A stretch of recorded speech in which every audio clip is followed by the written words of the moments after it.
This is a bog. This is a bog. This is a bog. And this is a bog. And this is a pitcher plant. We're going to tell you all about these little guys and their interactions with bogs. Let's get to it.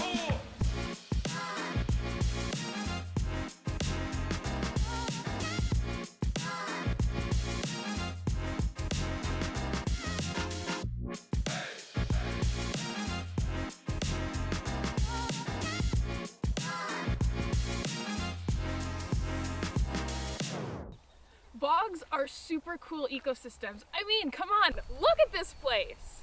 Bogs have a few characteristics that make them unique. They're stagnant wetlands and have a thick layer of sphagnum moss all over their surface, which is quite squishy to walk on. The amazing thing about sphagnum moss is it can actually hold up to 20 times its weight in water, so you can wring it out. This is what gives bogs their characteristic moistness. Only the top layer of moss is living, and it's green and red like this. But as the moss dies, it grows continually on top of each other and starts to decompose very slowly below, creating a thick layer of peat that can be as much as 10 feet deep. And some bogs grow adjacent to water. So this here is Mud Lake, and we're in Mud Lake Bog. So the thick sphagnum mac is currently over the water. Therefore, when we walk around, it jiggles.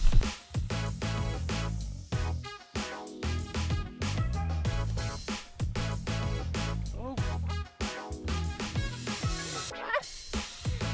Wavy. Peter can't hang on. Bog wave.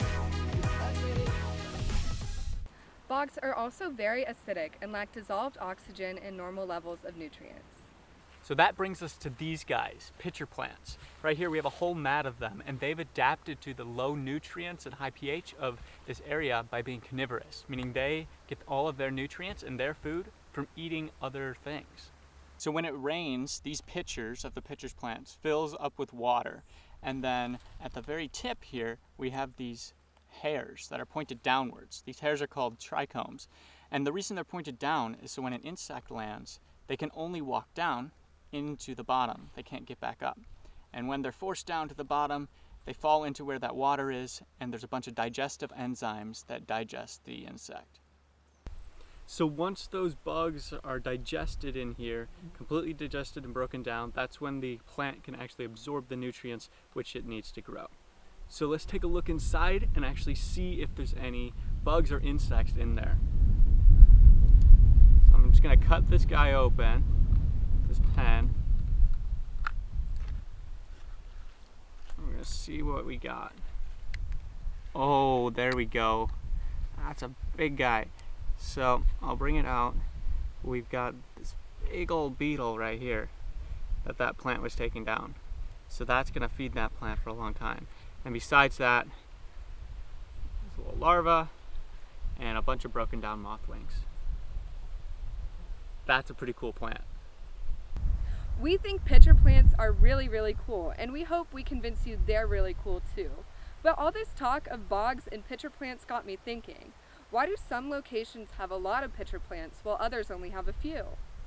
But that's the beauty of science. If we have a question, we can find an answer. So come along with us as we figure this out.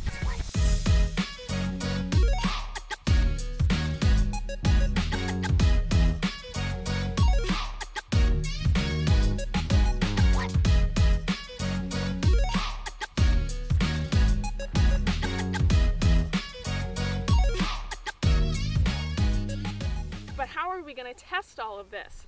First, we need to find 5 different bogs. At each bog, we took up to 12 1x1 meter plot samples using these. In each sample, we would count the amount of pitcher plants, both plant and individual pitchers. So I have a confession to make. We've been talking a lot about bogs and all the bogs we've been going to, but actually 2 of these bogs have been fens. Now fens are really similar to bogs, but they have more water flowing through them, which means they're often less acidic or have a higher pH. So that's going to be really important for later, so I wanted to let you know now. But anyways, let's get back to it. In trying to figure out why the abundance of pitcher plants vary from bog to bog, we're going to measure two things: pH and total nitrogen levels, which we collect in these bottles here. Nitrogen is a key element for plant growth, and without it, plants can't survive. So we hope that by measuring these nutrients and pH levels, along with the abundance of pitcher plants at different bogs, we can get an answer to this question. The great thing about doing science, you just get to play in bogs.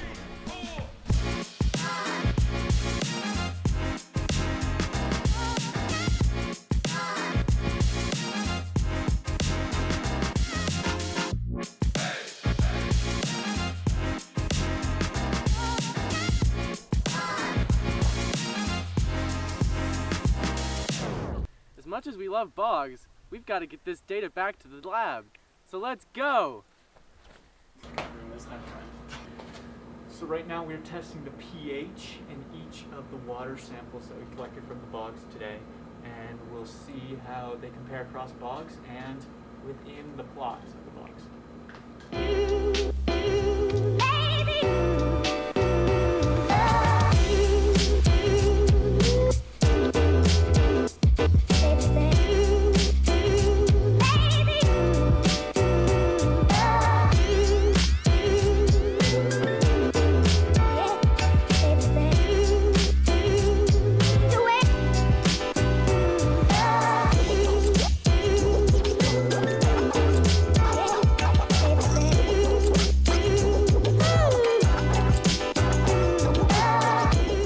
So now we've switched to doing our nitrogen samples.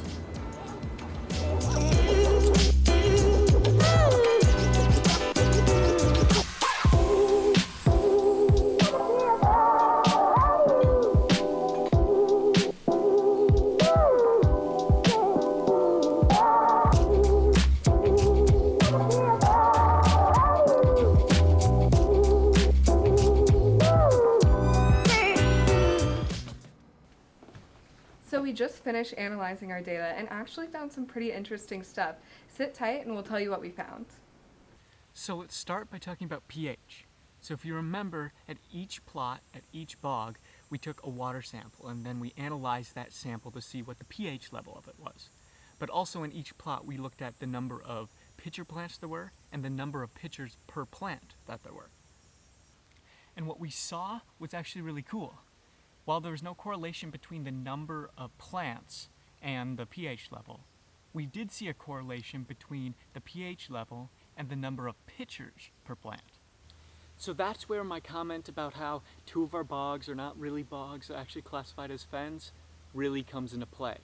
So we actually found that as pH levels increase, so do the amount of pitchers per plant.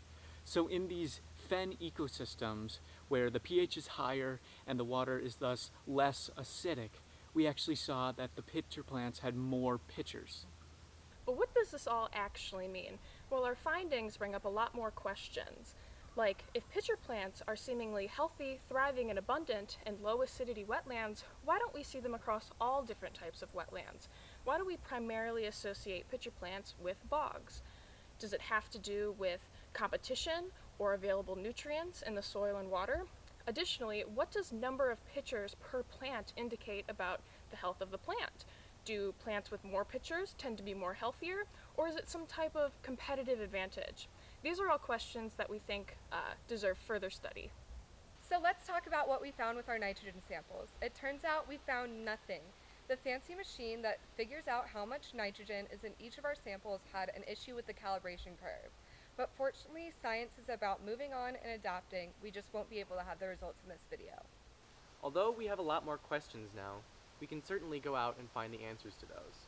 We can do this by talking to more scientists or reading more scientific papers, or we can simply go out and perform more experiments ourselves.